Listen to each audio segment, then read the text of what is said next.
breath being the very life, and its influence being not only on our mind, but even on our life's affairs. The Jelal and Jemal count greatly with our life's affairs. And when the rhythm is broken, meaning upset, the Jelal and Jemal come into conflict with one another. So when the rhythm of the Jemal is broken, when the rhythm of the Jelal is broken, that moment of the breaking of the rhythm, they come into conflict with each other. That's called Kemal. During this time, the strength with which the Jelal and Jemal hold our affairs is exhausted, and it brings failure and destruction. Therefore, the Sufi breaks herself to God, who does not receive them who are unbroken. Uniting with God, the unlimited, means breaking the self that is limited. So what he's saying here is, okay, when a Kemal time comes, when, and we'll go into, more description of what that's like. I mean, but death is a Kemal time. The big tragedies are Kemal times. Things where, you're a wreck. Your life, where conflict comes up and, the forces, power, it leaves you. That's a time when he says, okay, if you're wise, when that condition arises, what you do is use the inherent destructiveness of that to all that is transient,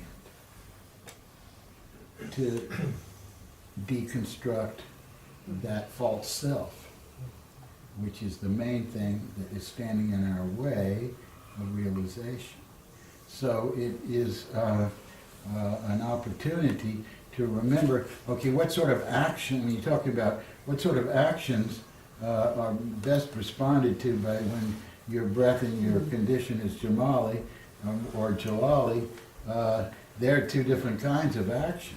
But basically, when you're in a Kemal place with the breath, the only kind of action that's really going to be successful is an action of meditation, of inwardness, of deconstruction of the false self, of entering into the real self, of entering into that which is not transient. To take advantage of that, it's like when Senzaki Roshi was asked, is the Zen master an enlightened being subject to the laws of causation? His answer was, such a being is one with the laws of causation. In other words, in that moment of destruction, one with it, you see the perfection of that, where these two energies broken things apart. You go into it not trying to say, okay, I'm going to push death away, or I'm going to push this tragedy away, or I'm going to take this or that attitude about it, to change it and make things work, or not. You just, nothing to do but dissolve the false self and enter the perfection which is behind. That's what he's saying. May be bitter, but at least it's something to do. Yeah. I had a teacher, Margaret Laird, who was a metaphysical teacher when I was in my 20s. She was like her mother studied with Mary Baker Eddy. Anyhow, when a great accident happened outside the window, one of her students said, "Oh, what a terrible accident," and she said, "Behold the glory of God." And I hear the same wisdom coming through, that she held that perfection unfolding, but in a different language than what. But it was very powerful for me in my 20s to see the possibility of letting go of my translation of what I think I see, and let it be part of the divine reality unfolding. Yeah, once you get the sense that it is the divine way, there's nothing but the only being unfolding in an infinite number of ways. And so then if we really get it, and not just believe it, so to speak, then what else to do but to see that, like there's a name, Yamuati, everything is a gift of God. But, these gifts are often wrapped in different packages, Hard to see they're a gift, but if we could unwrap the package and get at the essence of it and how it relates to what our soul needs at this point in life for its awakening, it's a gift. Let's look a little further at this. Relating to Jelal. The Jelal aspect shows the strength and power of nature. We can find Jelal power flowing through the right nostril as breath, working through the right hand, giving it an inclination to move first, through the right foot, giving it an inclination to step first. In the senses, that which shows is Jelal. That which sees is Jemal. That which speaks is Jelal. That which hears is Jemal. Get it till it becomes second nature. The same thing we find in our thought. The thought which rises of itself in the mind is the Jelal thought. The thought which is caused by some other source is the Jemal thought. Every person has either a Jelal temperament or a Jemal temperament. A person with temper is Jelal. With courage is Jelal. With power, with strength is Jelal. A person with kindness, tolerance, forgiveness, meekness, mildness, modesty, humility is of the Jemal temperament. Then through the day and night, man changes his condition from Jelal to Jemal and from Jemal to Jelal, either owing to the influence of the breath, or controlled by the breath of another, or a situation makes him or her be in Jelal or Jemal. Or his own thought, speech, or action produces that result. You following this? Yeah. Okay, so this is just right at the heart of what we're being asked to reflect on here, because these are conditions that we can gain access to understanding through the breath and gain some mastery in relation to, which means to find the way when they're present to act in harmony, or to know how to respond to them.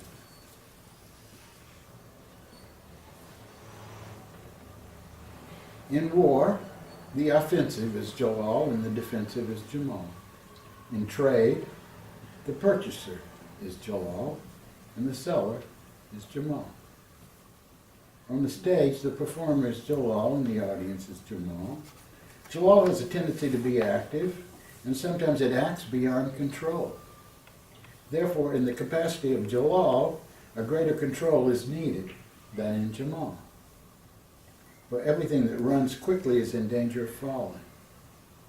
Among the Sufis, there are two kinds of adepts, Jelali and Jamali, and each has their own line of progress and action. They are not called that way for their temperament, but for their method of progress and action. In other words, your temperament may be one thing, but your method may be another. The Jelali among them, with their great psychic power, can prophesy and cast out devils and heal and control the world and heavens according to their development. They are mostly among the dervishes, fakirs, and sometimes they are called rind, when they are under a guise which deludes the pious, keeping them from going near them. Now, this is at the extreme of a Jelali adept, and they're often called madzubs, God crazy, but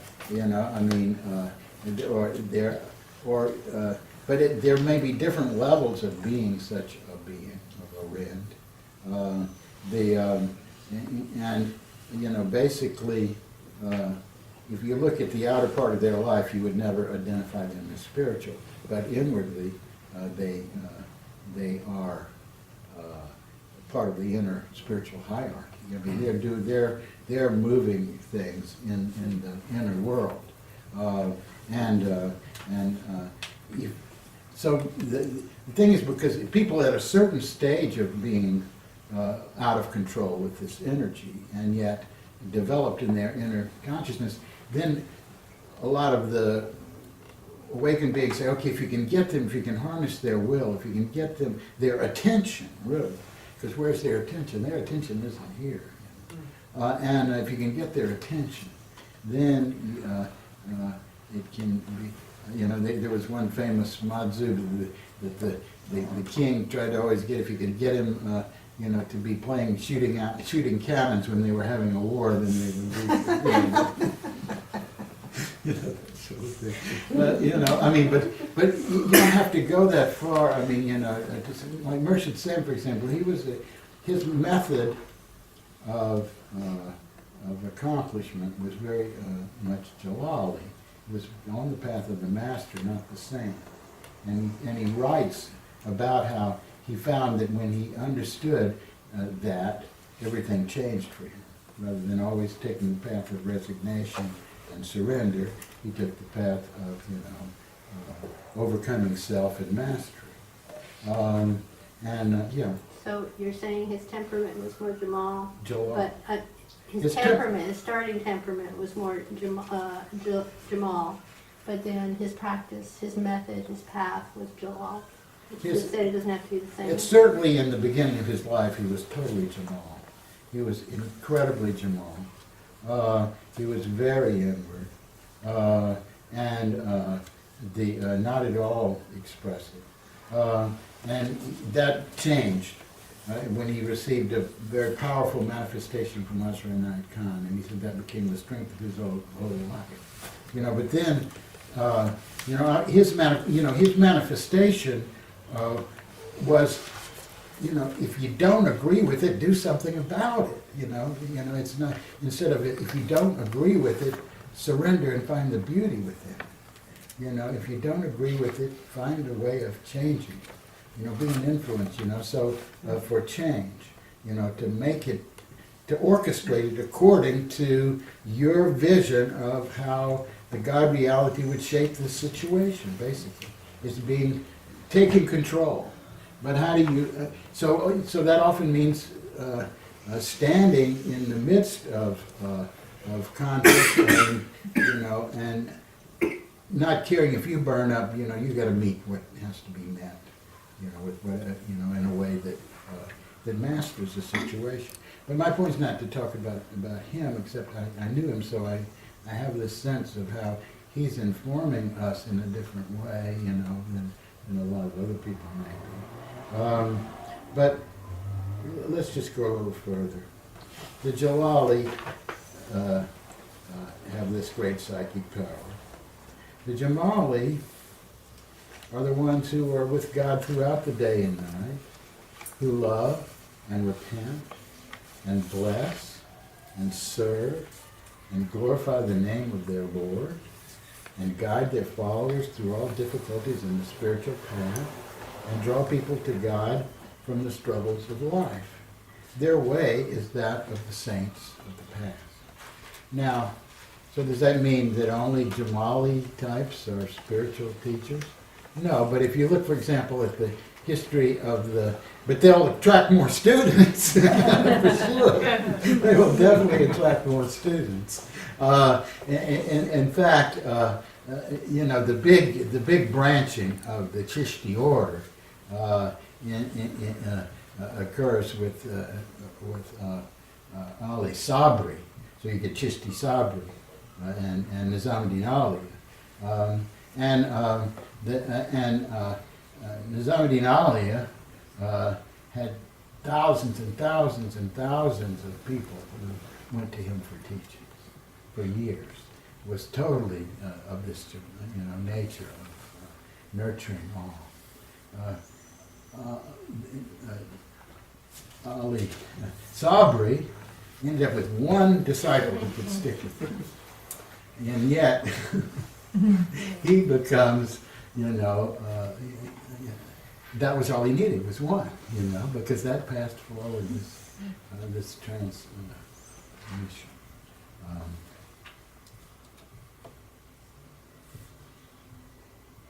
Yeah, he was an example of an incredibly Jalali. Oh, If you burned read, people. I mean, if you Right, believe from all the the bed, myths you know, around you, account. who knows how you got to cut through some of that hagiography, as they call it.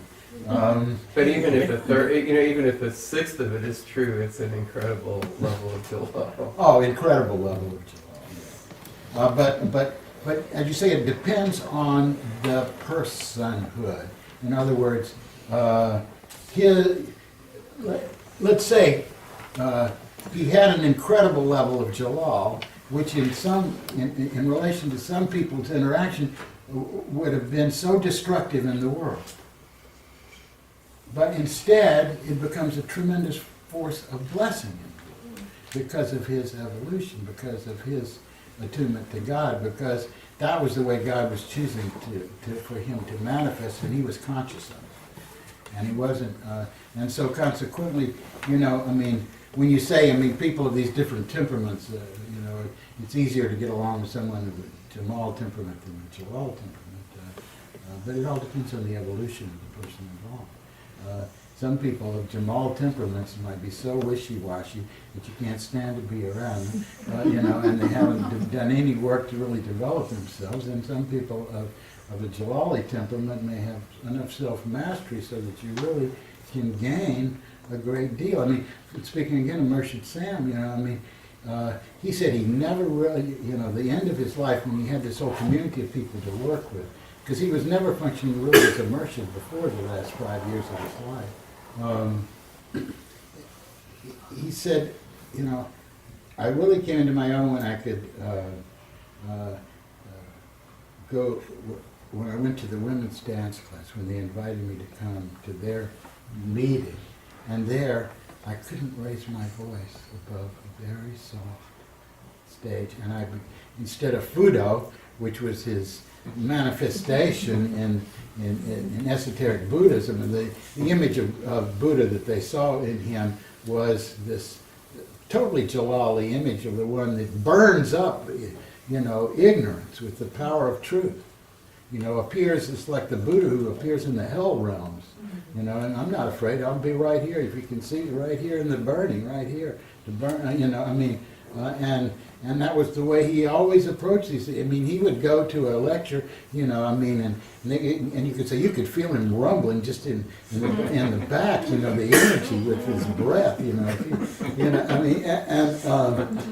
and then, when it came, he had an opportunity to interact, he would often bring things down by, directly facing something and saying, that's not my experience at all.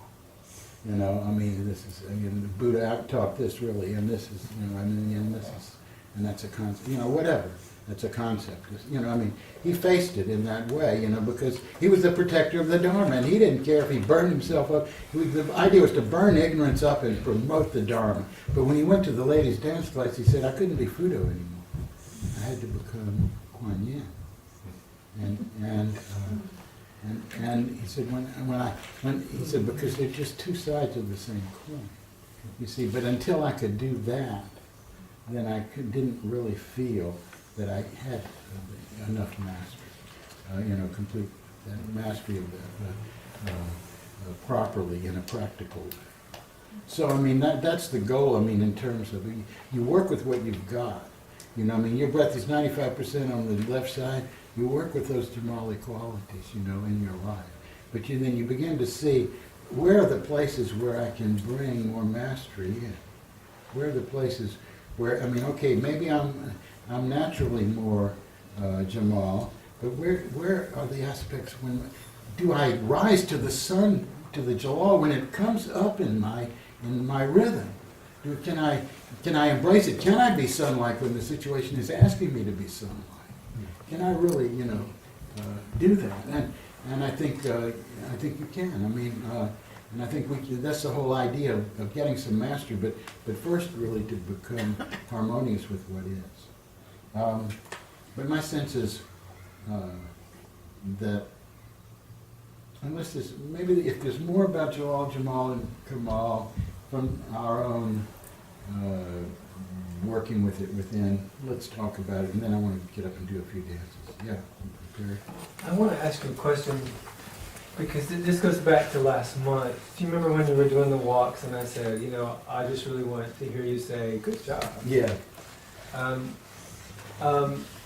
That really opened up a big question for me over the course of this past month. And it took me way back into my childhood. I was taught to be a good little boy. And part of that was being poor, and my family wanting me to assimilate and make good grades and get to the good classes and go to school.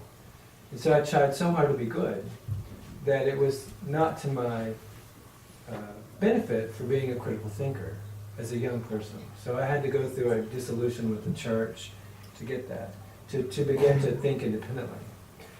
And I realized with this questioning that I asked you about, that early thinking of me, from me, comes into these classes, and that this idea of Sufism as being the path toward becoming beautiful, underneath that was this code that I was trying to be good. And that to me begs in this question of Jemal, that I was focusing on Jemal, but it's really an old coding.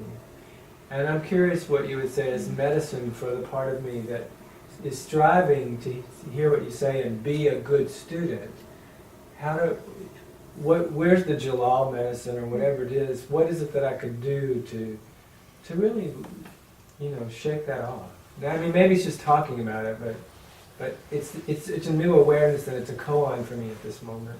So I'm asking it for the benefit of us as a class. Yeah, I don't have an immediate answer, but I respect your process, and I think that that's the thing. You have integrity in your process, and you're not afraid to show what you're going through. And that means that you will grow through it just as fast as your soul can accommodate you. It'll grow, it's going to unfold for you in an organic way, because you're willing to look at yourself in the midst of all of this and do the work that entails, and you're not afraid of it. And so I say, you're doing well.